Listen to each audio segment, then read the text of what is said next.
El índice de la asignatura en este tema determinado tiene 5 puntos. Conocimientos básicos de geología tenemos tipología de terrenos, rocas y suelos, mapas geológicos y fotografía aérea, isotropía y representatividad, identificación y clasificación y características, particularidades propias de las Islas Baleares. Veis que hay 2 puntos subrayados. Fundamentalmente los voy a tratar todos, pero me voy a centrar en este tema y en este tema, que son los que considero fundamentales a la hora de llegar a una obra. Conocer los tipos de terrenos que hay, identificarlos, clasificarlos y saber qué características tienen. ¿Cuáles son los objetivos? Conocer los principales tipos de terrenos que el alumno se va a encontrar en su vida profesional y entender y saber interpretar un estudio geotécnico de un terreno y también saber identificar un terreno. Por lo tanto, es muy importante que en el aula digital de la asignatura consultéis los 5 estudios geotécnicos que tenéis colgados. ¿Qué significa identificar? Pues identificar significa establecer límites concretos a palabras normales, como rocas, gravas, arenas, limos, arcillas, de modo que cada palabra quede representada con un número importante de propiedades geotécnicas. Es decir, ahora parece una tontería, pero yo quiero que a final de curso, bueno, a final de curso no, ya mañana todo el mundo sepa lo que es una roca, una grava, una arena, un limo y una arcilla. Los 5 tipos de suelos fundamentales que me voy a encontrar. Si alguien acaba el curso y viene a revisión de examen y no tiene ni idea de qué es una de estas 5 cosas, le digo, mira, vuelve el año que viene, porque si sale en la diapositiva 1 y no te has enterado, es que mal vamos. Caracterizar. ¿Qué es caracterizar? Es un nivel más elevado de identificación que hace referencia a parámetros más característicos del funcionamiento del suelo como material estructural. Tenéis que entender que esta asignatura está englobada en la línea de estructuras porque, claro, una estructura de un edificio, pues sí, son los pilares, son las jázanas, pero al final van a una zapata y esa zapata va al suelo. Entonces el suelo recibe tensiones, es un elemento estructural, está aguantando el edificio. Es el primero que aguanta el edificio, o el último, según se mire, que aguanta el edificio. Entonces, hay que entender la geotecnia y las cimentaciones como, sobre todo geotecnia, en este caso, que es difícil de pensar que el suelo es un elemento estructural, lo es y tenemos que conocer sus características para ver si va a soportar lo que tenemos que edificar encima o no. Y la primera identificación que hacemos es entre rocas y suelos, ¿vale? Diferenciamos 2 tipos de suelos, las rocas y los suelos. Como primera clasificación adoptaremos la de la Sociedad Española de Mecánica de Suelos y Cimentaciones. Rocas son suelos coherentes con una resistencia a la compresión sencilla superior a 5 bares. Un bar, para el que no esté familiarizado, no es un local al que me va a pedir algo para ver el partido de fútbol. No, aquí en geotecnia y cimentaciones un bar es 1 kilogramo centímetro cuadrado. Importante, vamos a tener fundamentalmente 3 tipos de medida: bar o kilogramo centímetro cuadrado, megapascal y kilonewton metro cuadrado. Pero en principio, ya sé que el Código Técnico de Edificación en general siempre va en newtons mil metro cuadrado porque es el Sistema Internacional de Estructuras, pero aquí tenemos una historia muy importante de estudio del terreno que siempre históricamente se ha dado las unidades de resistencia del terreno o tensión admisible de trabajo del terreno en kilogramos centímetro cuadrado, que también se llama bar. Suelos son el resto de materiales. Entonces, vamos al primero. Del primero, cuando uno se encuentra en roca, casi tiene que dar palmadas, ¿vale? ¿Por qué? Porque ya sabes que no vas a tener asentamientos muy bestias, puedes tener 4 o 5 problemas que vamos a hablar hoy. Pero hoy dejaremos las rocas ya de lado, porque las rocas en general funcionan bien, ¿vale? Cuando uno dice, ostras, voy a cimentar en roca, perfecto, ya la lógica a uno le dice que eso está bien. Bien, pero bueno, para entender cuándo podemos tener problemas con la roca, vamos a hablar un momento qué compone un macizo rocoso. Las rocas o un macizo rocoso es una masa rocosa o medio rocoso que está compuesto por un conjunto de matriz rocosa y discontinuidades. Presenta un carácter heterogéneo, un comportamiento discontinuo y normalmente anisótropo. ¿Todo el mundo sabe lo que es isotropía y anisotropía? Isotropía es que un material en el interior se comporta en los 3 ejes del espacio por igual. Anisotropía es que se comporta de forma diferente en los 3 ejes del espacio. Se supone que los que estáis aquí habéis cursado por lo menos estructuras 3, que por lo tanto habéis cursado por lo menos estructuras 2. Y en estructuras 2 teníais un material ortótropo, anisótropo, que era la madera. La madera no se comportaba de forma longitudinal igual que de forma radial. Pues el terreno es igual. El terreno, por lo que veremos aquí, no se comporta en los 3 ejes del espacio por igual. El macizo rocoso está formado por dos partes. La roca matriz, que es un material rocoso sin discontinuidades o bloques de roca entre discontinuidades, y se caracteriza por su densidad y porque es poco deformable y que es muy resistente. Cuando uno va a una cantera y pica en la cantera para sacar roca, lo que extrae es la roca matriz. Las discontinuidades no es lo que le interesa la roca viva matriz, el material que tiene ciertas características de resistencia y de deformabilidad. Es un medio continuo. Y entonces, entre roca matriz y roca matriz está lo que llamamos discontinuidad. Cualquier plano de origen mecánico o sedimentario en un macizo rocoso se llama discontinuidad y tiene una resistencia a la tracción nula o muy baja. Genera un comportamiento no continuo de la matriz rocosa y normalmente es anisótropo. Bien, entonces, con esto, ¿qué queremos decir? Que tenemos zonas de roca sana en forma de laja, una zona de discontinuidad que no es muy resistente y luego otra zona de otra laja de roca sana. Entonces, esto, bueno, aquí hacemos un pequeño paréntesis y hablamos de las rocas metamórficas Gutiérrez-Cleveo, ¿vale? El origen de las rocas, para cuando leáis un informe geotécnico, pues hay tres orígenes de rocas. Para los que no hayáis estudiado en geología esto, está la roca sedimentaria, que viene de la sedimentación, la roca ígnea, que es también llamada volcánica, y la roca metamórfica, que procede de un proceso de metamorfismo. Bien, los diferentes caminos entre uno y otro los tenéis aquí grabados, los tenéis aquí grafiados. No voy a entrar en clase de geología porque no es lo que me interesa. A mí lo que me interesa son las características geotécnicas de las rocas que estemos estudiando y no tanto su origen o su litología. ¿De acuerdo? Entonces, bueno, este cuadro está aquí porque creo que una clasificación básica de dónde provienen las rocas es fundamental para saber que hay tres tipos fundamentales, pero no andamos más allá, porque eso ya es parte de la geología y no la geotecnia. Pero, dos diapositivas más atrás, lo que supone que haya un macizo rocoso con discontinuidades en su interior nos pueden producir problemas. Y os comento, en principio las rocas tienen una resistencia y una deformabilidad iguales o similares a los materiales estructurales. Es decir, una roca tiene una resistencia a compresión similar a la del hormigón. Dan una imagen de resistencia a estabilidad que a veces es falsa. ¿Cuándo es falsa? Bueno, pues los problemas que me puedo encontrar en rocas son estratificación desfavorable, bloques inestables, niveles rocosos en medios blandos y rocas castificadas. Esto de la arcillita de meteorización rápida y arcillas expansivas, yo no los consideraría específicamente roca, aunque sí que es cierto que una arcilla te puede dar una resistencia a compresión simple de 5 bares, pero no es lo común. Me voy a centrar en las que están en negrita y sobre todo partiendo de esta imagen de aquí. También otra cosa que es importante que sepáis de las rocas es que cuando me voy a encontrar un suelo rocoso, hacer un sótano me va a costar dinero. Más dinero que si es un suelo arcilloso. ¿Por qué? Porque va a hacer falta otro tipo de maquinaria que sea capaz de extraer, picar y extraer la roca. Luego es un contra que tiene el encontrarse un suelo rocoso. Pero sobre todo, problemas en rocas, esta es la diapositiva tal vez importante que me tengo que abordar el día del examen, si es que quiero borrar todo lo que he aprendido en la asignatura después del día del examen, porque yo se lo quiero aprobar. Pero también es importante el día que vaya a obra. Por aquel que le pueda interesar. Entonces, ¿qué pasa? Que puedo tener bloques inestables, puedo tener discontinuidades en los dos sentidos y algún bloque puede deslizar. Claro, esto en obra me supone un peligro, pero es que no solo me supone un peligro en obra, sino que me supone un peligro a la hora de contener estas tierras. Entonces, en general, yo puedo tener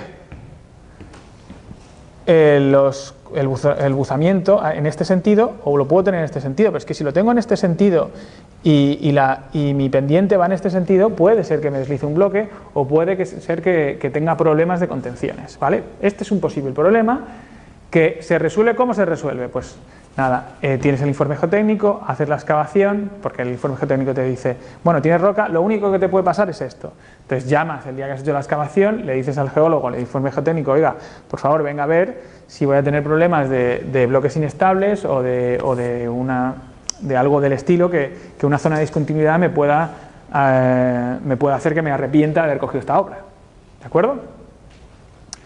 Luego hay otra trampa, que por eso se hacen sondeos continuos. O sea, cuando vayamos a ver la salida de campo, veremos que el informe geotécnico nos hace un sondeo continuo del terreno, es decir, desde la cota de suelo existente hasta 20 metros más abajo, él va sacando características mecánicas o geomecánicas del terreno. ¿Por qué? Pues que puede pasar que yo tenga un medio blando, luego encuentre un medio rocoso, que es esto que está en blanquito, y luego justo enseguida yo digo, anda, un medio rocoso, vaya, cimento aquí. Y luego justo enseguida, no he hecho estudio geotécnico y hay un nivel blando justo debajo. ¿Qué va a pasar? Que por punzonamiento, habéis estudiado el punzonamiento en estructuras. Ah, no, se ha quitado y se ha puesto en ampliación de estructuras. Que se va a resquebrajar este medio rocoso y se va a comportar enseguida como un medio blando. Y yo estoy contando que ahí puedo aguantar, pues a lo mejor 4, 5, 6, 7 kilos metro cuadrado, centímetro cuadrado, y resulta que en realidad solo tengo una pequeña o muy poco profunda estratificación de suelo rocoso. Esto es un problemón, si no lo he visto. Obviamente con un estudio geotécnico de carácter obligatorio en casi todas las obras hoy en día, pues se evita. La arcilla de metrización rápida es cuando el límite líquido de un material, ya veremos lo que es un límite líquido hoy, es muy bajo, por lo que con muy poca cantidad de agua ese terreno cambia de estado sólido a líquido. Es un fenómeno que no se produce mucho aquí en Baleares, pero bueno, que sepáis que está relacionado con el límite líquido cuando es muy bajo. Aquí no tenemos casos, pero el que sí que tenemos muchísimo en Baleares, que es muy bueno para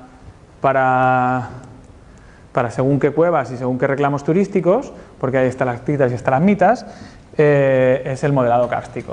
En la roca calcárea, que tenemos fundamentalmente aquí, si miráis la Catedral de Mallorca está hecha con roca calcárea, y sus fuentes son, bueno, se hace enfrente del mar porque resulta que es muy fácil llevar bloques de roca por barco hasta donde está hecha la catedral, pero hay una cuestión que es cuando tenemos CO2 en el ambiente, mezclado con el agua, hace que mediante una reacción química se nos disuelva la roca. ¿Qué sucede? Que si tengo modelado kárstico en mi terreno, es un jaleo, porque aunque sea roca, si yo he hecho esto de la única forma que me puedo dar cuenta es con un sondeo. Bueno, hay diferentes tipos de sondeos no destructivos, ya los veremos porque hay también cuestiones de geofísica que se pueden hacer, pero cuando me hacen el sondeo, claro, se dan cuenta de que hay un vacío. No es que tenga una roca buena o no tenga una roca mala, es que tengo un vacío, tengo una cueva, como las cuevas del Drac, pues allí en medio, pequeñita o grande, y eso no aguanta nada. Ya sabéis que el aire no puede cimentar encima del aire. Por lo tanto, aquí hay una serie de soluciones que se tienen que hacer de micropilotes o pilotes entubados, porque claro, yo no puedo hacer un agujero y soltar hormigón aquí en vertical, porque entonces antes de que haga el micropilote se me va a llenar toda esta cavidad de hormigón y voy a soltar hormigón por un tubo o lechada de micropilote por un tubo. Entonces, las rocas kársticas, yo al lado de mi casa se ha hecho una clínica oftalmológica de la Juaneda y se encontraron modelado kárstico y tuvieron que cimentar con camisas con micropilotes encamisados toda la cimentación. Imaginaos el cambio del presupuesto que supone de darte cuenta antes o darte cuenta en obra de que tienes modelado kárstico. Por lo que realmente hay muchas veces que vale la pena, mucho, vale la pena hacer un buen estudio geotécnico porque sabes a qué te vas a enfrentar.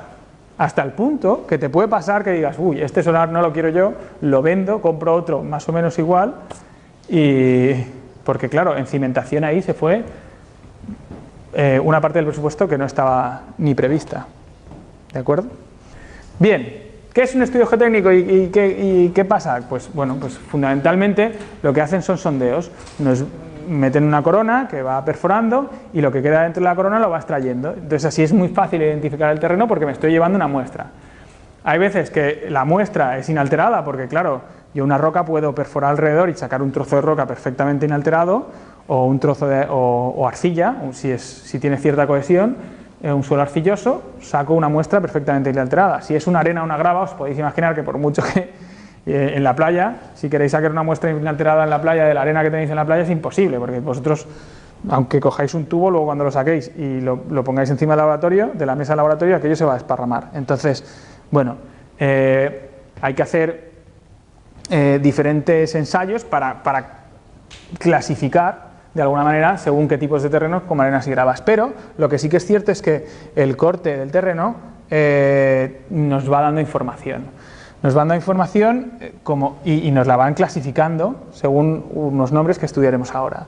También hay un ensayo que se llama el SPT, que también me pueden decir qué número de golpes he necesitado para avanzar una vaina durante 30 centímetros, pero eso ya lo veremos más adelante. Entonces puedo tener diferentes informaciones del corte que me están haciendo en el sondeo determinado. Puedo tener varios sondeos en un solar y me van poniendo las cajas del material que han recuperado. El material que han recuperado a veces no me ocupa todo el volumen, a veces tengo vacíos, no es que haya un vacío, no es que haya modelado kárstico ahí, es que el material recuperado no tiene el mismo volumen que el material total, etc. Pero esto de cuestiones de volumen las veremos más adelante. Y a veces no es fácil recuperarlo todo. Vamos a clasificar los suelos. Ya hemos visto, entonces, ahora hago un pequeño resumen de lo hasta ahora visto. Hemos visto que las rocas son buenas y que los únicos problemas que puedo tener de las rocas son los que hemos comentado. ¿De acuerdo? Y es fundamental saberlos. Roca, bien. Hay que mirar si tengo desprendimientos, o por decirlo de alguna manera, llamémosle sencilla. No. Pues no hay problema. ¿Tengo niveles rocosos y luego niveles blandos justo debajo? No. Bueno, pues me va a salir cara a la excavación, pero por todo lo demás está bien. Bien, clasificación de los suelos. Tenemos turbas. Si hay una materia orgánica en suspensión que supone el 50% en peso, no se cimenta nunca sobre ellas y se llaman turbas. ¿De acuerdo? Es materia vegetal o etcétera. Sobre estas no se cimentan nunca. ¿Y por qué no se cimentan nunca? Pues porque tienen una deformabilidad brutal y muy poca resistencia. Y cuando tienes deformabilidad brutal, te empiezan a salir fisuras por todo el edificio. ¿De acuerdo? Porque los apoyos han bajado. Ya lo iremos viendo a medida que vaya pasando el curso. Margas. Si la aportación de calcárea arcilla es entre 4 y 0,25, se llaman margas. Margas también es, cuando veáis por ejemplo, el informe geotécnico pone margas, es fundamentalmente arcillas. ¿De acuerdo? El comportamiento de las margas y de las arcillas es muy similar y veremos cómo se clasifican primero los suelos. Por un tema de durabilidad de los cimientos suelen tener importantes contenidos de sulfato y eso hay que tenerlo en cuenta a la hora de encargar el hormigón, como visteis en estructuras 3. Los contenidos de cloruros en las aguas y el pH debe ser analizado para ver si yo tengo que poner un hormigón que resista a estas características de durabilidad. Luego en tierra vegetal no se cimenta nunca y luego en las margas se puede cimentar. Pero vamos a la clasificación de los suelos y esto tiene que quedar clarinete, claro como el agua.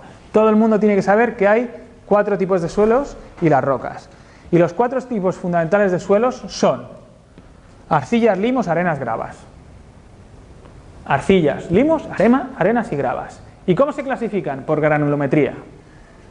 Yo cojo una serie de tamices, que cada uno tiene un ancho diferente, por el que pasa un número de partículas de diámetro diferente. Aquí tengo un tamiz muy grueso, aquí tengo un tamiz más fino, como el que busca pepitas de oro, pero aquí lo que hace es clasificar la granulometría. ¿De acuerdo? Entonces, lo que se queda aquí tiene un tamaño de un diámetro máximo de árido estipulado, lo que se queda aquí otro, y aquí, hasta aquí llegan las arenas más finas. Este tamizado solo me sirve para clasificar gravas y arenas. Y estos son curvas, el tanto por ciento del peso que pasa. Entonces, fijaos, aquí tengo el tamiz, por ejemplo, los bloques. Esto está acotado en milímetros. Los bloques son de 2 metros a 20 centímetros. Los guijarros son de 20 centímetros a 2. Las gravas son de 2 centímetros a 2 milímetros. Las arenas de 2 milímetros a 0,2. Arenas finas, limos y arcillas. Entonces, cuanto más fino es el suelo, más paso de grava a arena, a limo y a arcilla. Entiendo que vosotros ya inicialmente sabíais que la grava os daba a entender que era más gruesa que la arena. Los dos son terrenos prominentemente granulares, estos son los granulares y estos son los cohesivos. ¿De acuerdo? Entonces la primera clasificación que tenemos que tener en cuenta es suelos cohesivos, y suelos granulares. Y los granulares se pueden medir con el tamiz, con un tamizado normalizado. Pero los cohesivos se miden por sedimentación. Ya se quedan todos aquí y ya no tengo un tamiz tan fino como para graduar limos y arcillas. ¿De acuerdo? Y estas curvas son las que me indican qué tanto por ciento se ha ido quedando en cada tamiz.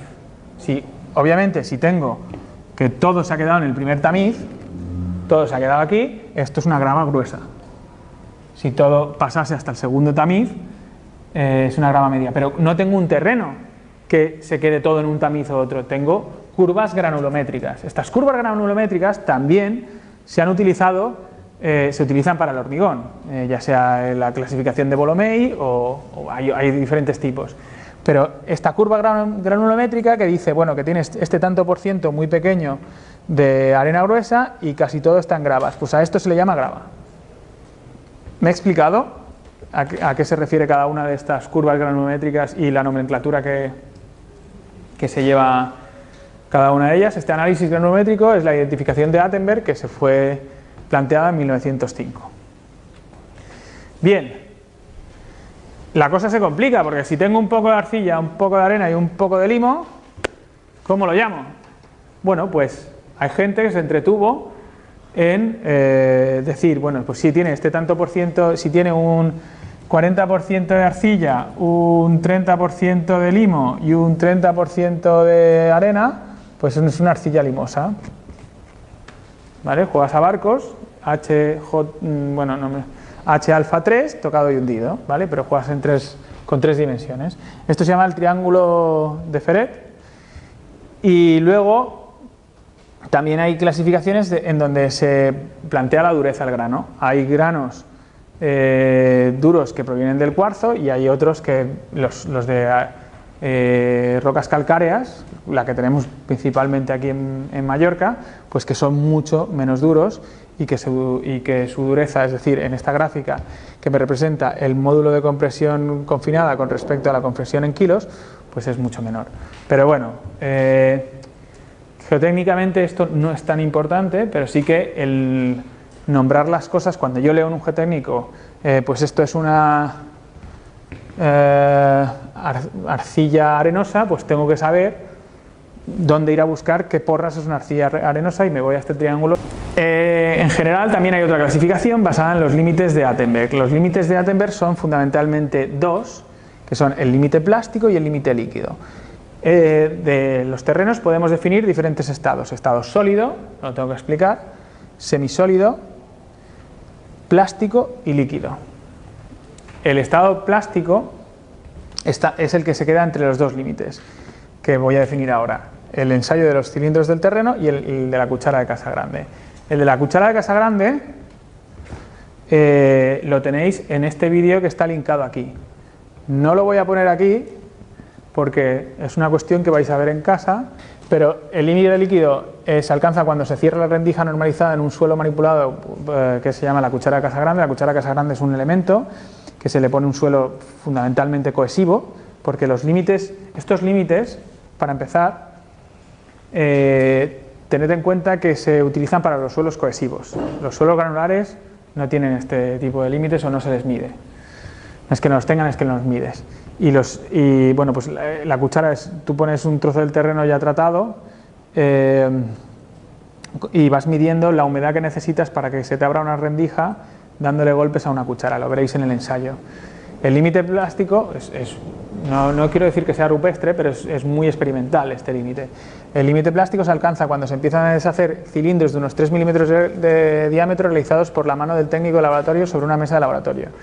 Es decir, voy incrementando o reduciendo humedad para saber cuál es el límite plástico.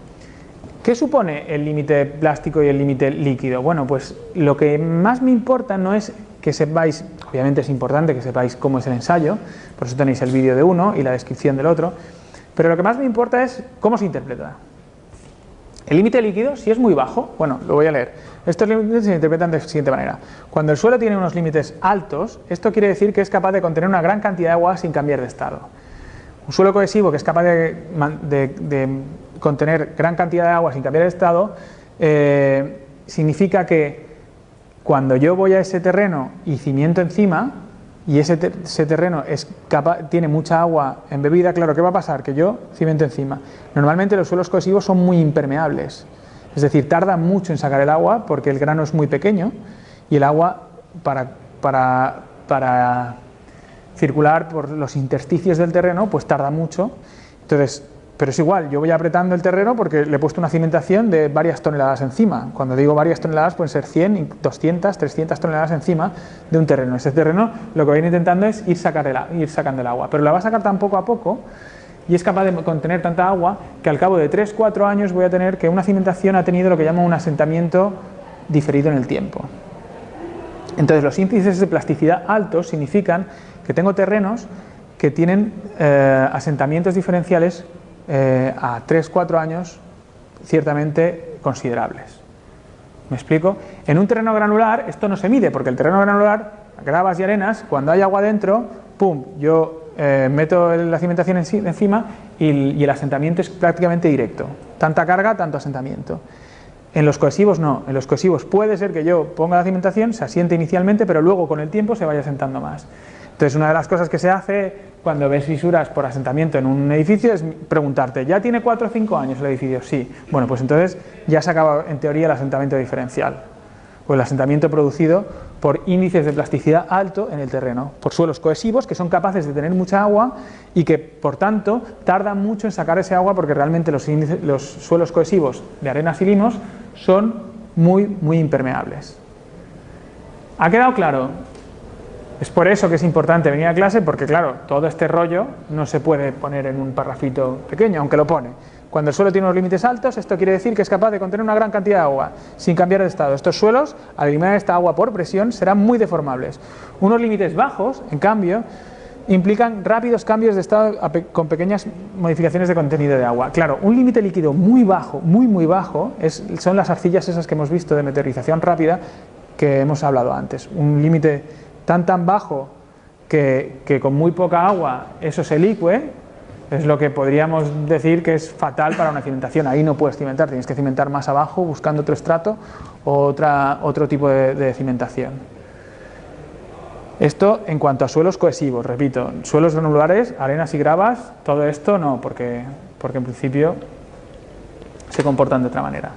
En los suelos cohesivos tenemos una denominación de suelos que a la manera del triángulo de Fred podemos clasificar con el límite líquido y el índice de plasticidad. El índice de plasticidad es la diferencia entre el límite líquido y el límite plástico. Entonces, en uno pones la diferencia entre los dos, que se llama índice de plasticidad, y en el otro el límite líquido. Y según estos límites, pues tienes arcillas inorgánicas de baja plasticidad, arcillas inorgánicas de plasticidad media, arcillas inorgánicas de alta plasticidad, limos y de diferentes plasticidades, según esta gráfica que tenéis aquí. ¿Alguna duda? Bien, luego está la clasificación de la plasticidad, los límites de Attenberg, por un sistema internacional que viene del inglés. Cuando yo en un corte del terreno veo que me pone unas letras como me pone, arriba me pone PT y luego me pone una capa de M y luego una capa de S, pues ¿qué me quiere decir ese corte? Pues que arriba hay turbas, ahí no puedo cimentar. Luego me vienen unos limos que me va a decir el informe geotécnico si me recomienda cimentar o no, y si cimiento, qué tensión de trabajo puedo imponerle al terreno. Y luego unas arenas, no sé si he dicho S o gravas, y luego unas arenas que están más abajo, que me resisten más. Entonces él me recomendará una cosa, aunque yo pueda elegir si quiero cimentar en limos o en arenas. Pero reglas mnemotécnicas para acordarse de estas letras. G de gravas es muy fácil, porque las gravas empiezan por G. S de arenas, lo piensa uno en catalán. L de limos, la M está en negrita. C de arcillas, que tiene una C. PT de turbas, que tiene una T. O de orgánicas, en orgánicas y PT, en estos dos suelos no voy a cimentar jamás de los jamases, porque es problema asegurado, denuncia asegurada, acabo en los tribunales, además mi seguro, si es que lo tengo, paga un dineral, si no lo pago yo. W significa que tiene la granularimetría continua, que es más impermeable que el P. La granulometría continua viene de Well, de que está bien granulometrizado, si es que existe esa palabra, y la de P es de Pure, de pobremente, con una granulometría pobre. Y luego límite líquido bajo, de Low, y límite líquido alto, de H. Por lo tanto, si yo tengo una ML, pues es que tengo un limo con límite líquido bajo. Y con lo que he dicho, por ejemplo, si tengo una SH, ¿qué tengo? Dímelo tú. Arena con límite líquido alto. No, es un error, porque no puede haber arenas con límites líquidos. Porque los límites líquidos solo son para suelos cohesivos. Solo son para las arcillas y los limos. Pregunta trampa, lo siento, alguien le tenía que caer. Pero, ¿me habéis seguido? Bien. Bueno, todo esto, obviamente, hay una carta unificada de la clasificación de suelos de la ASTM del 2000, en donde va clasificando cómo se llama cada una de las cosas. Puedo tener gravas bien graduadas, gravas pobremente graduadas, gravas limosas, puedo tener mezcla de suelos, gravas arcillosas, ¿de acuerdo? Si yo veo CL, sé que es una arcilla con el límite líquido, muy bien, ¿vale? Si veo una O o una P o una T, ¿qué digo? Que ahí ¿voy a cimentar o no voy a cimentar? Lo tienes delante de la pantalla, si es que estás mirando esto y lo tienes ahí. ¿No estás mirándolo? Pues venga, pues si tengo una P, una T o una O, ¿qué pasa? Que no voy a cimentar. Muy bien. El mismo gráfico que teníais antes, pero con esta nomenclatura, se convierte en esto de aquí. Límites líquidos altos, límites líquidos bajos a este lado, arcillas y limos. ¿De acuerdo? Bueno, esto es uno de los temas que no le doy tanta importancia en el curso, a pesar de que salen en el plan de la asignatura. No significa que no sean importantes, sino que con una visión rápida de ellos, pues yo creo que tenemos más que suficiente. Hay un tipo de investigación geotécnica que se basa en la fotografía aérea. Claro, si yo en el 2002 veo esto, en el 2006 veo esto y en el 2008 veo esto, me doy cuenta de que aquí ha pasado algo. O se ha formado un río, o ha habido un deslizamiento del terreno, etc. ¿Qué pasa? Que si yo dispongo de este material, lo que es seguro es que no voy a hacer aquí la cimentación de mi edificio. ¿Me seguís? Esto, que parece ridículo, si vosotros veis la mayoría de edificaciones de payés o que han llegado a nuestro tiempo, casi todas siguen este criterio. ¿Por qué? Por selección natural, por si no, no habrían llegado hasta ahora, y porque el payés del momento pues ya sabe por la transmisión de conocimientos de generación en generación, oye, aquí no pongas esto, que a veces aquí viene una riada y no nos interesa que aquí vayas a poner un edificio. Claro, como ahora, cuando un ayuntamiento dice aquí se puede construir, da igual todo, porque lo importante, porque un terreno construible ya vale muchísimo más que uno no construible, pues esto se ha dejado de estudiar tanto, pero aún así es una fuente de conocimiento muy buena que nos permite detectar algunos problemas de inestabilidades de laderas. ¿Alguna duda hasta aquí? Bien. Pues esto se puede hacer mediante la investigación de mapas geológicos y fotografía aérea. No es motivo de nuestra asignatura porque esto ya nos viene dado si es que alguien lo ha estudiado en el informe geotécnico. Otro tema que también vamos a dar, no es que no sea importante, este es muy importante, pero solo vamos a ver en diapositiva porque yo creo que con eso es más que suficiente, que es la isotropía y la representatividad. Resulta que el terreno no es isótropo. Es decir, no se comporta en los tres ejes del espacio por igual, y además no es un espacio semi-infinito continuo en el que lo que le pase a esta parte de justo debajo de este suelo de aquí es lo que le pasa al terreno de 20 metros que está a una profundidad de 20 metros. Probablemente el de aquí tiene unas características geotécnicas muy diferentes del de 20 metros. Por lo tanto, un perfil del terreno como este Si yo hago, imaginaos que soy muy expeditivo y digo, bueno, ¿cuánto aguanta este terreno? Pues nada, yo voy a coger una máquina que la hay, que se llama un ensayo de placa de carga, que puede ser de 30 por 30 centímetros o 60 por 60 centímetros, y voy a empezar a ponerle carga a esa placa. A ver hasta cuánto aguanta el terreno, y no solo eso, sino cuánto se deforma ese terreno según la carga que le estoy poniendo.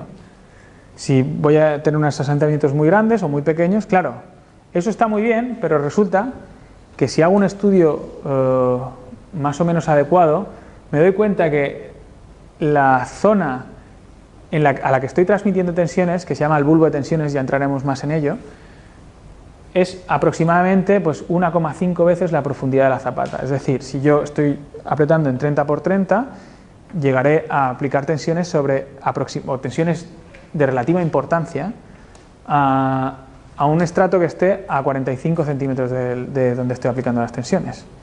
Si hago una placa de 60 por 60, pues aplicaré tensiones a unos 90 centímetros significativas, tensiones significativas. En realidad, se supone que si tú aplicas una carga aquí, las tensiones se van disipando, van llegando a cero, pero a esta distancia aquí ya son muy próximas a cero y son muy poco representativas. Esto es lo que se llama el bulbo de presiones o el bulbo de tensiones de la cimentación que estoy estudiando. Entonces, ¿qué pasa? Si yo hago un ensayo de placa sobre un terreno y resulta que está estratificado con diferentes características geotécnicas, solo estoy analizando lo que le sucede al primer estrato. Y cuando ponga mi cimentación, que será una losa de cimentación de todo un parking o de todo lo que sea, esa losa de cimentación, el bulbo de tensiones es proporcional. Y va a afectar a esta capa de terreno, a esta capa de terreno, a esta capa de terreno, luego, o a este estrato y este otro estrato. Luego, este ensayo no tiene mucha representatividad si no lo acompaño de un sondeo que me asegure que tengo una continuidad en el estrato que estoy analizando. ¿Me he explicado? Bien, pues eso es lo que se llama representatividad y isotropía. Claro, la isotropía se puede simplificar en esta imagen de aquí. Si yo tengo discontinuidades en la roca de este estilo, en horizontal, cuando yo pretenda hacer un túnel o una galería de instalaciones, claro, si yo excavo, pues más o menos esto se formará un arco de descarga, se me desprenderá un poco esto de aquí, pero aguantará. Pero en el momento que yo haga una galería, si los estratos están en este sentido y los planos de discontinuidad están en este sentido porque ha habido pliegues geológicos en la era, me da igual, la que sea, ¿qué va a pasar? Que, claro, el problema puede ser mucho más grande y los desprendimientos pueden llegar más tarde y pueden suponer problemas en las instalaciones que esté pasando ahí. Entonces, los conceptos de isotropía y representatividad se pueden simplificar o se pueden entender rápidamente en que la isotropía es importante, sabemos que no hay isotropía y que es importante saber cómo se comporta el terreno, y la representatividad, rápidamente vemos que este ensayo no es representativo de la cimentación, de cómo va a trabajar la cimentación en su conjunto si voy a poner una losa. ¿Alguna duda hasta aquí? Si no lo acompaño de un sondeo que me ayude a decir, bueno, es que todo el estrato que estoy analizando es bueno, pues del mismo estilo.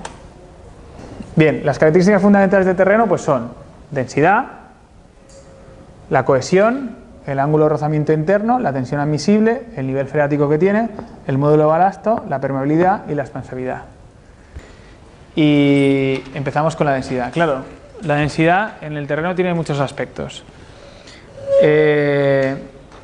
Lo que llamamos densidad o peso específico, ya sabéis que es una relación entre el peso total y el volumen que ocupa ese material que estamos utilizando, que estamos estudiando en este caso el terreno. En general se habla de densidad aparente, que es la natural del terreno no sumergido, y se representa por la letra gamma, y es el cociente del peso del terreno partido del volumen del terreno. Si yo cojo un decímetro cúbico de terreno, pues lo peso, lo divido entre el volumen que ocupa, que es 0,1 por 0,1 por 0,1, y sé cuál es la densidad. Bien, en general, en mecánica de suelo se utiliza indistintamente el concepto de peso específico o de densidad. No se distingue entre kilogramo de peso, que se llama kilopondio, o kilogramo de masa. ¿Vale? En general no esté este aspecto físico tan arraigado en en asignaturas más de física o mecánica no está tan claro aquí definido. El peso específico absoluto del sólido, yo puedo dividir esa porción de terreno que estoy estudiando o de estrato de suelo entre la parte sólida y la parte líquida. Si solo analizo la parte sólida, puedo sacar la densidad de la parte sólida, que es el peso del sólido partido el volumen sólido.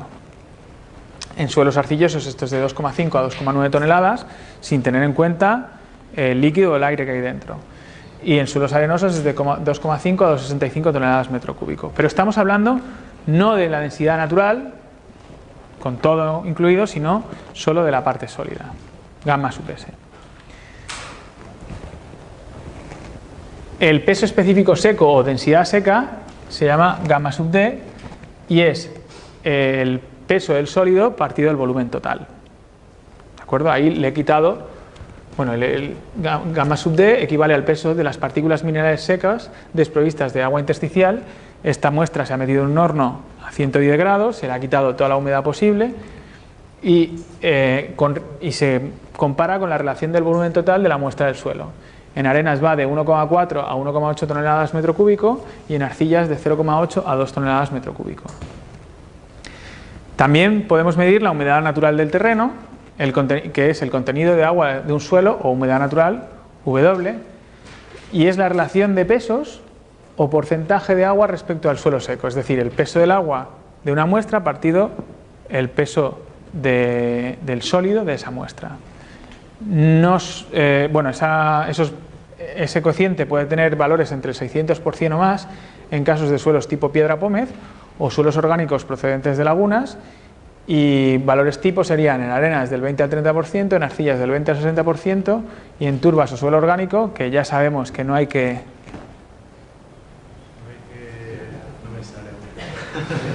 cimentar, de 200 a 2000%. Muy bien. Bueno, tenemos un índice de poros. El índice de poros se utiliza mucho para, ya lo veremos más adelante, para evaluar asentamientos. El índice de huecos o índice de poros o relación de vacíos es la relación volumétrica entre los huecos respecto a la parte sólida. Es el volumen de vacíos dividido entre el volumen sólido. Se da por tanto en tanto por 1 y varía de 0 hasta casi infinito. Otra forma de mirar si tenemos poros o no es mirar la porosidad y valorar los poros o el volumen de vacíos del suelo se puede hacer relacionando el volumen total del suelo considerado, y es este cociente. Es la fracción del volumen total ocupada por los poros. Es el volumen de vacíos con respecto al volumen total de la muestra de terreno. ¿Vale? Es un índice de tanto por 1 que me dice que, yo qué sé, 0,26 significa que el 26% de ese terreno está vacío, o de ese suelo está vacío.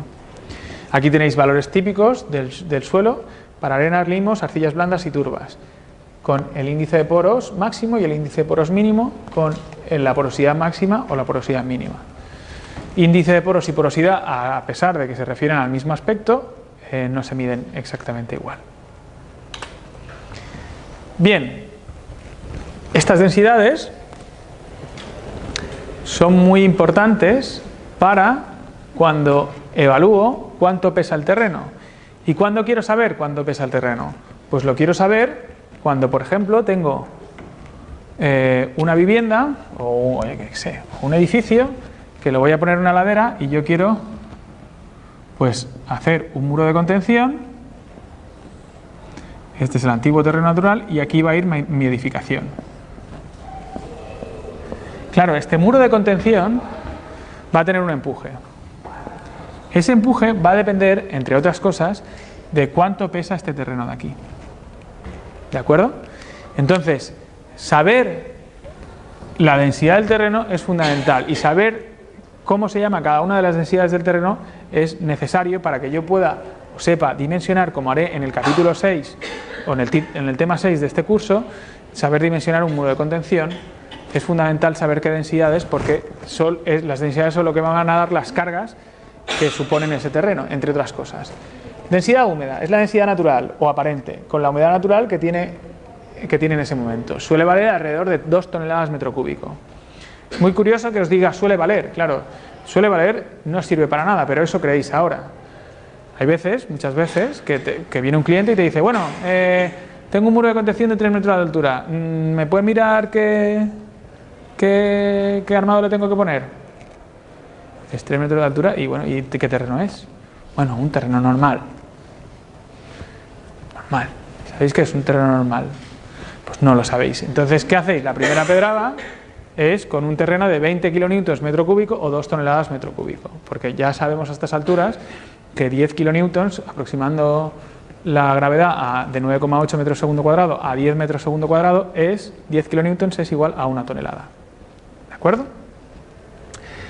Entonces la densidad sin que haya mucha humedad o la que hay en ese momento se llama densidad húmeda o densidad natural o aparente.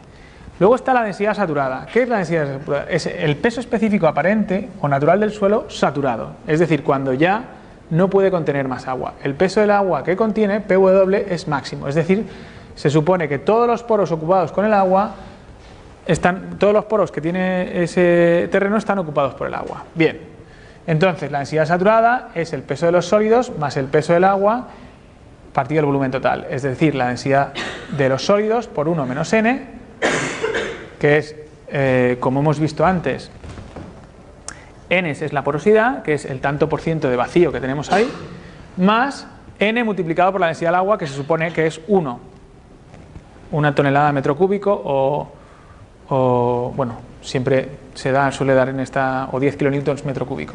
Todo dividido entre 1, por lo tanto es la densidad de las partículas, la densidad seca, más n por gamma sub w, que es la densidad del agua.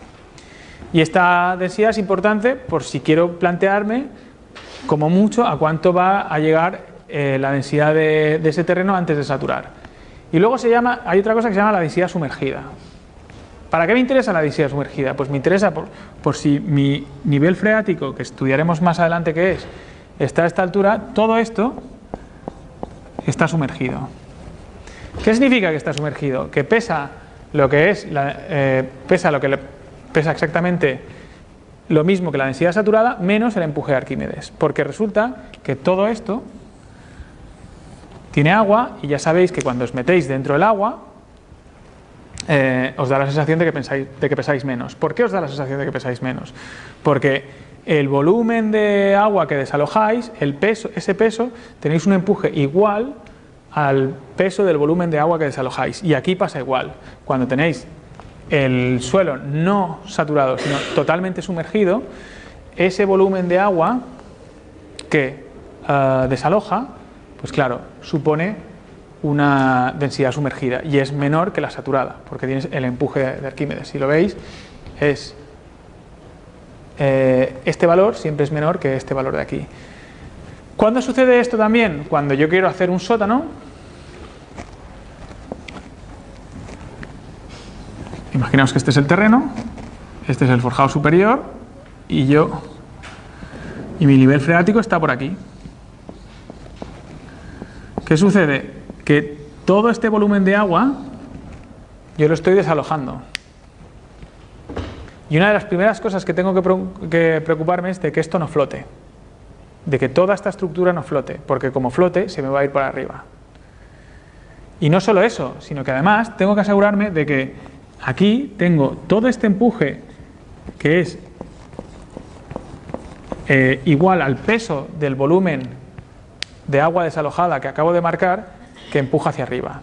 No solo tengo que soportar, no solo tengo que no flotar, sino que además esta losa tiene que soportar un diagrama de momentos que podríamos decir que es una cosa así, ya conocéis de estructuras 3, que es un pórtico invertido, y que tengo que armar correspondientemente esa losa para que, eso es lo que llamamos losa de supresión, cuando desalojo agua y puede pasar que me empuje el terreno hacia arriba porque estoy desalojando agua. ¿De acuerdo? Ni que decir tiene que estructuras 1, 2 y 3 las tenemos que tener clarinetes en nuestra mente a la hora de afrontar esta asignatura. Bien, otras características del terreno.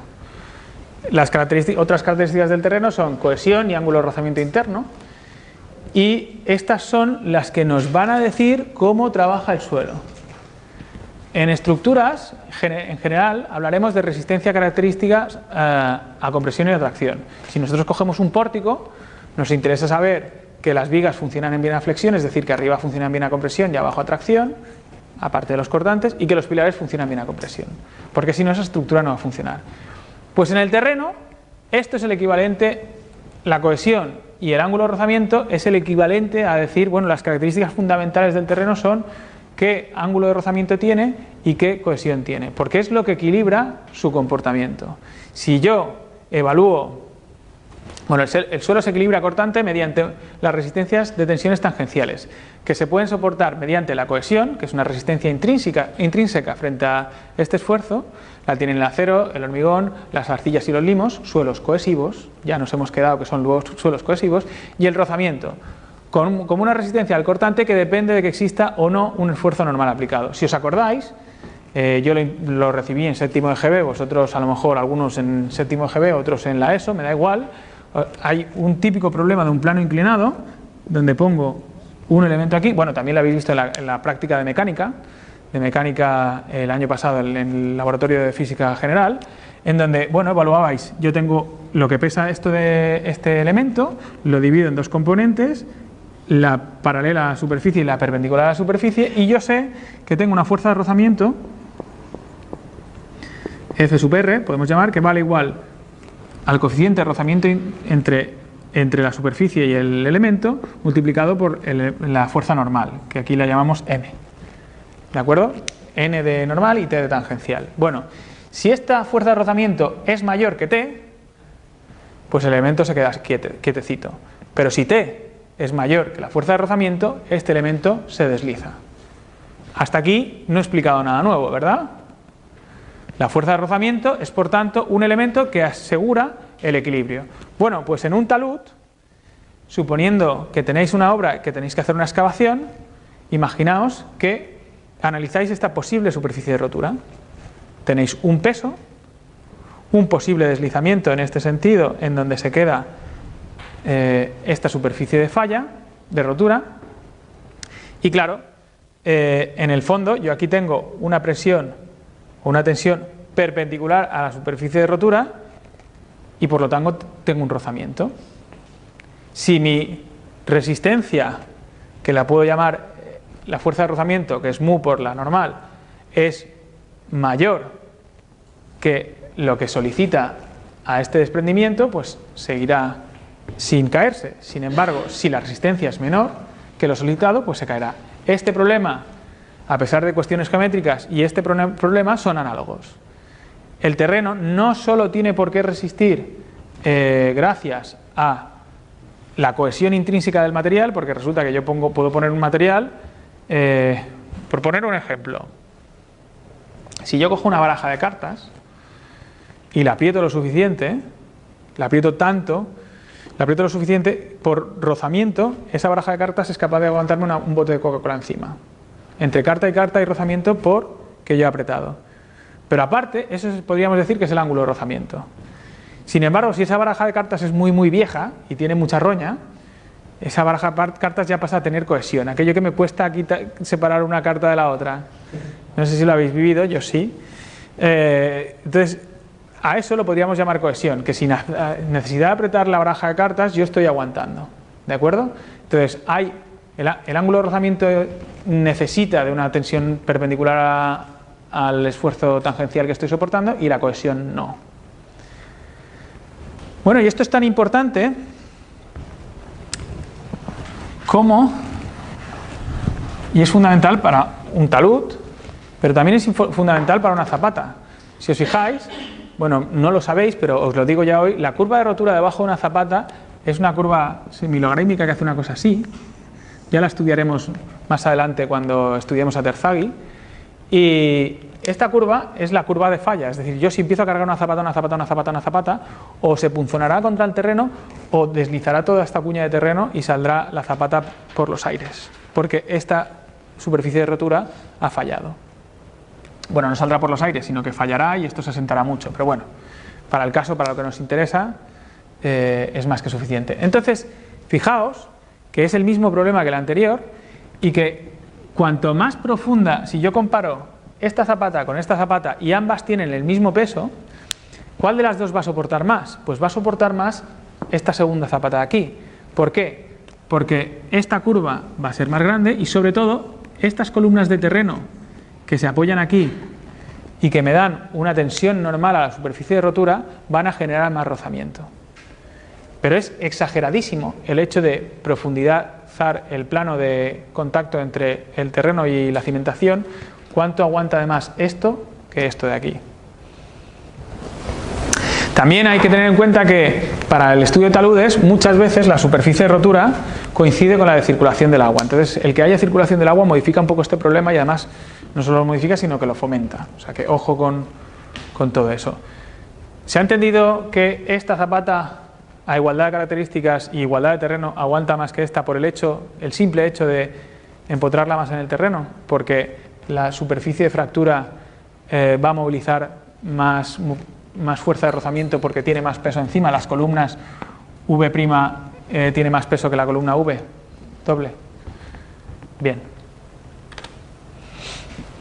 Bueno, pues ¿cómo se determinan estas dos características fundamentales del terreno? Pues se determinan de la siguiente manera. Una es la cohesión y otra es el ángulo de rozamiento. Y el primer ensayo que se planteó para determinarlo es el ensayo de Casagrande. Se coge una muestra integral del terreno, una muestra de terreno, se introduce en una cajita, llamémosle una cajita, la caja metálica, y se le aplica un esfuerzo normal determinado. Se va aplicando esfuerzo tangencial hasta que sale una superficie de rotura. Esfuerzo tangencial es aplicar una fuerza aquí y otra fuerza aquí en unas cajas que están una encima de la otra y que pueden deslizar una con respecto a la otra. Cuando aquí se me forma una rotura, pues puedo asociar aquí está el axil partido el área es este área de aquí, de esta muestra de aquí, y aquí está la tensión tangencial, que es la fuerza tangencial partido ese mismo área. ¿De acuerdo? Entonces, a una fuerza normal le corresponde una fuerza tangencial resistida. Claro, no puedo hacer solo ese ensayo una vez, lo tengo que hacer por lo menos 2 veces, lo suyo es hacerlo hasta 3 veces. Si lo hago otra vez con otra fuerza normal asociada, romperé a una fuerza tangencial que si la fuerza normal es mayor, lo más probable es que la fuerza tangencial también sea mayor. Y entonces puedo trazar una línea entre esos puntos y trazar este gráfico. ¿De acuerdo? Bien, ¿este gráfico qué me dice? Este gráfico me dice 2 cosas muy importantes. Una, si tuviese tensión normal 0, ¿aguantaría algo? Si es que sí, a eso se le llama cohesión. Esto es la cohesión. Sin fuerza normal aguanto tensión tangencial, luego tengo cohesión, tengo roña en las cartas de la baraja. ¿De acuerdo? Luego, resulta que a esto lo puedo llamar el ángulo de rozamiento interno del material, phi. Este ángulo puede ser o muy horizontal o muy vertical. Cuanto más ángulo de rozamiento interno tengo del terreno, pues más rozamiento voy teniendo a medida que voy teniendo más tensión normal. Y esto me caracteriza el terreno con los 2 parámetros más fundamentales que hay del terreno. De cuánto va a aguantar este terreno, con estos 2 parámetros son con los que principalmente voy a atacar el problema de cuánto aguanta un terreno. Y dentro de esto tendré, hay tres tipos de formas de plantear el ensayo. Un ensayo rápido en donde N y T se pone, N se pone inmediatamente después de T, la transversal se pone inmediatamente después de N, que es adecuado para silos. Cuando yo tengo un silo que se carga de repente a saco y se descarga, pues el terreno responde también rápidamente. Luego el ensayo tiene que intentar reproducir lo que le va a pasar al terreno. Un ensayo rápido con consolidación, N se estabiliza y después T se dispone, sería útil para taludes.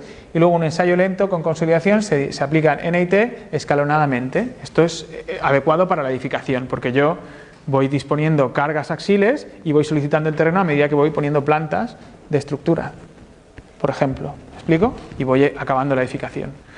Continúo. Entonces, aquí puedo clasificar, según este ensayo, 3 tipos de suelos. Los cohesivos, puros, Es poco habitual encontrar un cohesivo puro porque tiene que ser una arcilla que sea arcilla de arriba abajo durante un estrato muy grande, pero bueno, es a nivel teórico, pero es cohesivo puro, sería una arcilla o un limo pura, granular, que serán arenas o gravas, y una mezcla de ambos. Si tengo arcilla, o sea, tengo una arcilla que tiene algo de grava, pues obtendré un gráfico como este. ¿Qué sucede? Que el ensayo que hemos visto antes, que es el de corte directo, que lo diseñó Casagrande, este ensayo es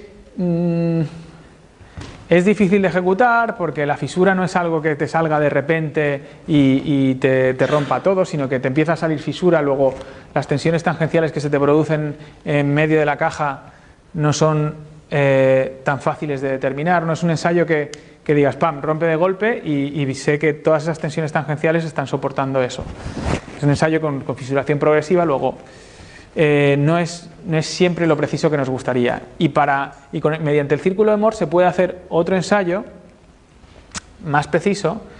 Bueno, los inconvenientes del ensayo de la resistencia de corte de Casagrande es que la sección de trabajo va variando con la progresión del ensayo, porque la fisura va creciendo. Sobre la superficie de fractura, la tensión y los recorridos varían de un punto a otro. La lectura de la tensión media puede ser muy poco representativa de los valores máximos alcanzados. Por estos motivos y otros se determinan las constantes y se determina mejor con el ensayo triaxial.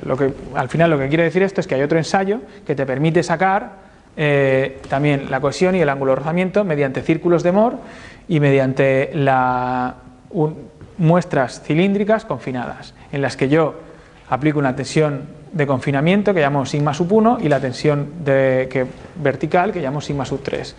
Con estas dos tensiones voy sacando círculos de Moore, de muestras, y la tangente a esos círculos es la misma línea que estoy sacando, pero un poco más depurada en el ensayo de corte directo.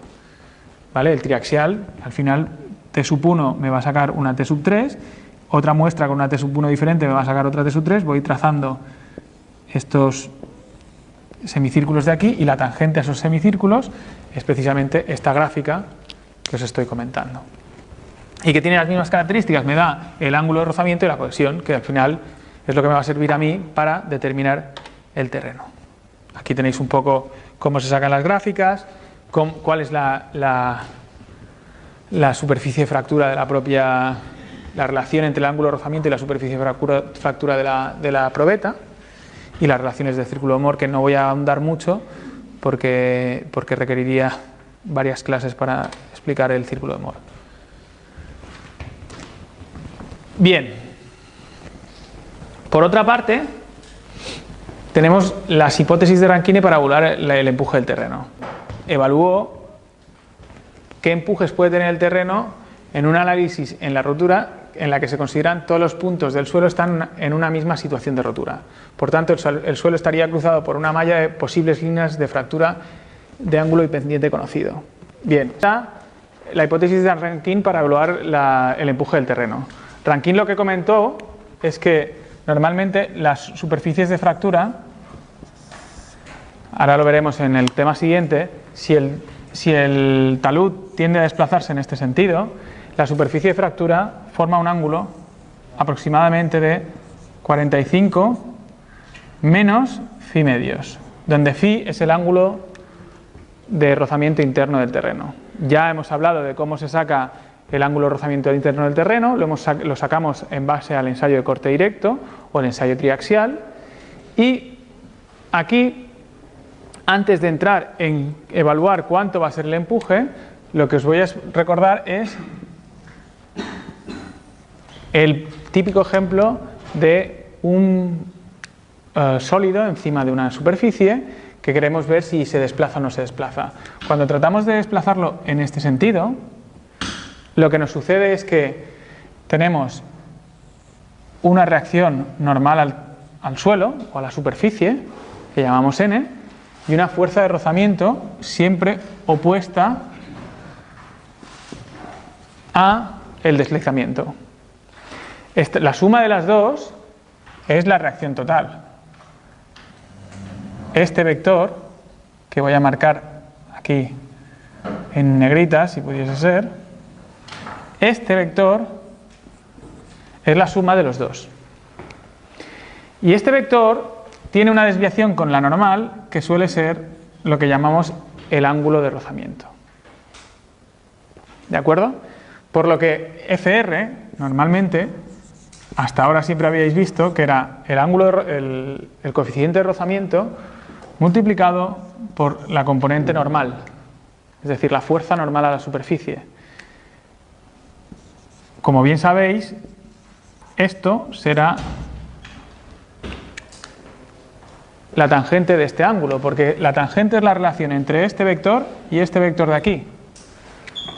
Porque la tangente precisamente es seno partido coseno. ¿De acuerdo? Si alguien lo quiere desarrollar, se da cuenta que si yo multiplico n y lo divido por el coseno del ángulo φ me sale r, y si lo multiplico por el seno del ángulo φ me sale fr. Luego, si divido por el coseno y multiplico por el seno, es lo mismo que decir que lo multiplico por la tangente. Luego fr es lo mismo que decir tangente por n. Luego, en realidad, hay una forma de plantear este tipo de problemas que no es diciendo n y fr, sino una resultante que está inclinada un ángulo φ que llamamos el ángulo de rozamiento. Ahora voy a plantear el deslizamiento sobre este plano inclinado de la cuña del terreno. Para ello, lo primero que voy a plantearme es cuánto pesa este terreno. Bueno, pues este terreno le voy a llamar, el peso lo voy a llamar W, y dependerá de esta altura h y esta base b. Como bien sabéis, por trigonometría yo sé que b vuelve a ser, en este caso, la relación entre h y b también es la tangente de este ángulo. H por la tangente de 45 menos φ medios. La misma descomposición que he hecho para venir de aquí a aquí es la misma que hago para venir de aquí a aquí con este mismo ángulo. Bien, por lo tanto el peso será la densidad de esta cuña de terreno multiplicado por toda esta superficie y por un espesor de 1 metro, por lo tanto no lo tengo que multiplicar por un espesor de 1 metro. Entonces será h por b, que es esto de aquí. Si sustituyo b por lo que acabo de deducir. Hasta aquí todo el mundo me ha seguido, ¿verdad? H por b no es más que esto, partido 2, aquí me falta un partido 2, porque es un triángulo. Base por altura dividido entre 2 es la superficie, multiplicado por la densidad y por 1 es el peso de una cuña, que no voy a hacer la extrusión de esto para no machacar mucho el dibujo. Hasta aquí todo el mundo me sigue, ¿verdad? Si este ángulo es 45 menos φ medios, este ángulo de aquí es 45 más φ medios, porque son complementarios, ambos dos suman 90. ¿Sí? La suma de los dos es 45 más φ medios menos φ medios es 90. Bien, hasta aquí estamos todos de acuerdo. Luego, mi resultante, ¿qué ángulo va a tener? Bueno, pues mi resultante yo sé que a priori va a querer ser perpendicular aquí.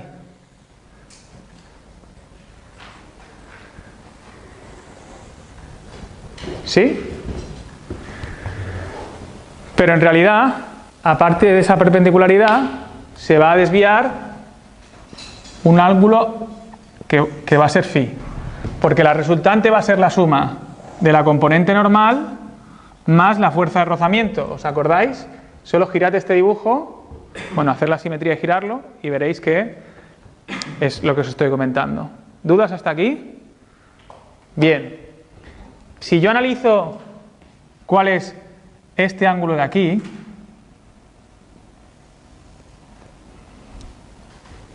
fijaos, si yo giro esto de aquí a aquí y esto de aquí a aquí, estoy girando estos dos ejes unos grados determinados. ¿Lo veis o no? Voy a dibujarlo de otra manera para que sea más claro. Fijaos que yo esta línea la paso de aquí a aquí y esta línea la paso de aquí a aquí. Perdón, esta línea la paso de aquí a aquí.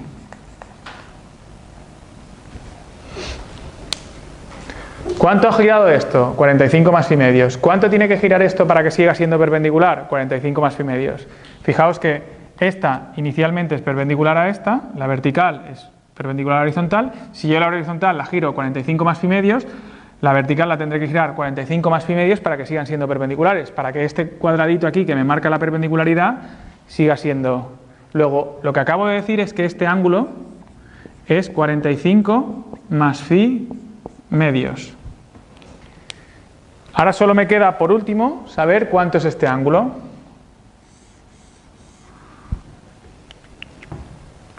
¿45 más phi medios menos phi cuánto será?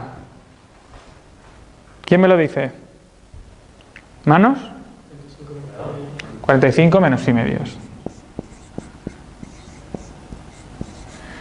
Bien, entonces yo aquí lo que tengo es que este vector de aquí, que es el importante, tiene un ángulo con la vertical de 45 menos phi medios. Y esta es la resultante. La resultante suponiendo que el terreno solo soporta axiles y rozamiento, que no hay cohesión en esta superficie de fractura. Esta es la superficie de fractura y aquí no hay cohesión. Bien, pues si yo quiero saber si esta cuña de terreno se va a mover o no, ¿qué es lo que tengo que saber? Pues tengo que saber que tengo una carga vertical, una resultante, que tiene un ángulo con respecto a esta vertical de 45 menos phi medios, y tengo que soportar un empuje, este vector más este vector suman este vector de aquí, lo veis, ¿no? Si este vector lo aguanto, pues resulta que estoy aguantando el empuje de estas tierras a que no se caigan. Si este vector no lo aguanto, es que no estoy aguantando el empuje. ¿Cuánto vale este empuje? Este empuje a veces se dibuja en este sentido, porque es el empuje, o se dibuja en el otro porque es lo que resiste la contención que aguanta ese empuje. ¿De acuerdo? Depende de lo que esté grafiando ese vector, pero el módulo es el mismo. El sentido depende de lo que quiera grafiar el que dibuja. ¿Pero cuánto valdrá el empuje? Pues muy sencillo. Si yo sé que esto es el peso, este vector es el peso y esta es la reacción, por trigonometría sé exactamente cuánto tiene que valer el empuje. Esta relación ya la hemos hecho, de pasar del ángulo del digamos cateto contiguo al ángulo que estoy analizando al cateto no contiguo. Ya sabéis que el empuje será, por tanto, la tangente, primero W, que es el peso, por la tangente de 45 menos phi medios. ¿Sí? Si sustituyo W, me queda que el empuje será igual, ¿dónde lo tengo? Aquí arriba, a la densidad por h al cuadrado partido por 2 por tangente cuadrado de 45 menos phi medios. Es decir, a esto multiplicarlo por 45 de menos phi medios.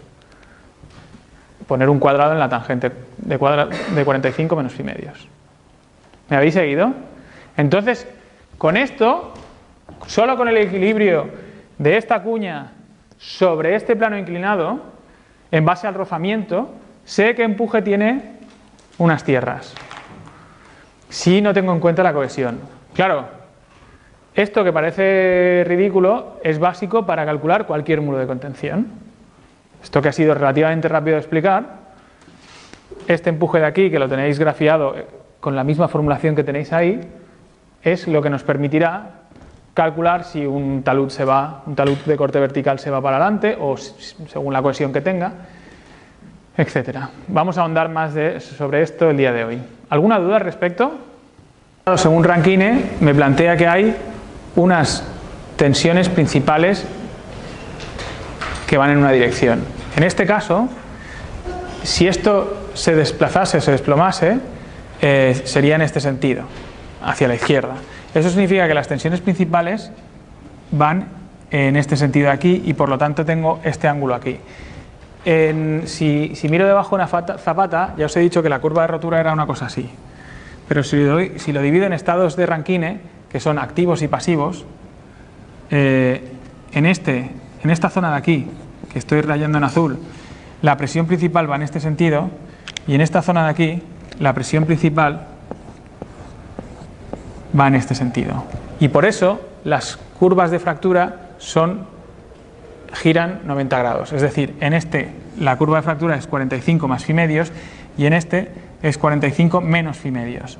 Si giro siempre la relación entre este vector de aquí y este ángulo de aquí es la misma, lo que pasa es que como tengo una posible tensión vertical y una posible tensión horizontal, tengo que girar o sumarle o restarle 90 grados. ¿Me he explicado? Lo que pasa es que esta cuña de terreno intenta deslizar hacia aquí y esta cuña de terreno intenta deslizar hacia allí. Cuando se hace, es un método muy simplificado y cinemáticamente es imposible. Pero bueno, nos sirve para entender dónde tengo estados activos y pasivos, que ya ahondaremos sobre ellos debajo de una cimentación. Características fundamentales del terreno: tenemos la tensión admisible, es la tensión máxima permitida, calculada según los parámetros que definen la resistencia a la rotura de los suelos para las cargas principales tales como peso propio y sobrecargas.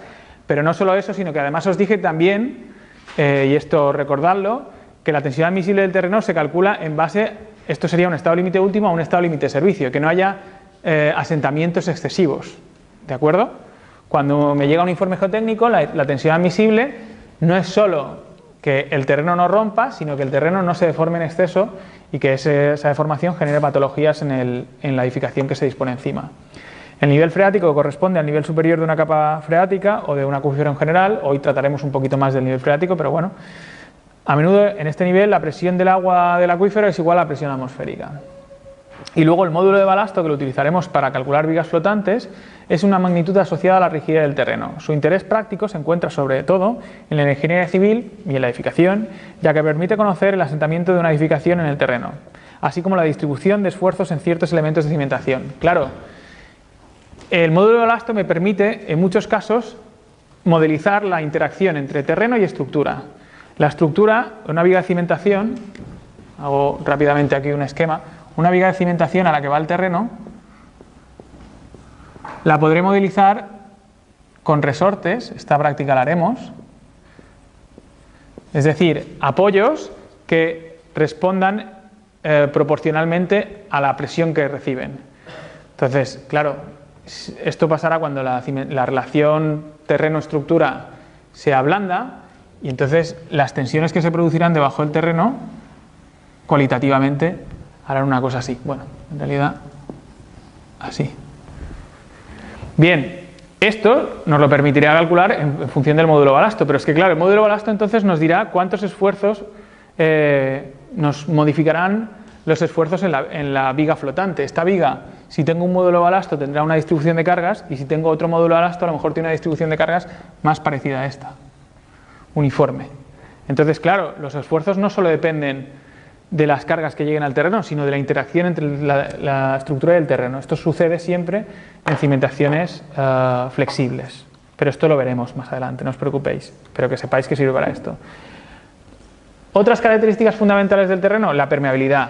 La permeabilidad es la capacidad que tiene un material de permitirle a un flujo que lo atraviese sin alterar su estructura interna. Se afirma que un material es permeable si deja pasar a través de él una cantidad apreciable de fluido en un tiempo dado. Es impermeable si la cantidad de fluido es despreciable. Claro, ¿cuáles son impermeables? Las arcillas son muy impermeables y las arenas y las gravas son drenantes. Las arcillas son impermeables, ya veremos que influyen en el tipo de asiento, porque el hecho de que sea impermeable significa que tarda mucho en evacuar el agua que tiene en sus poros.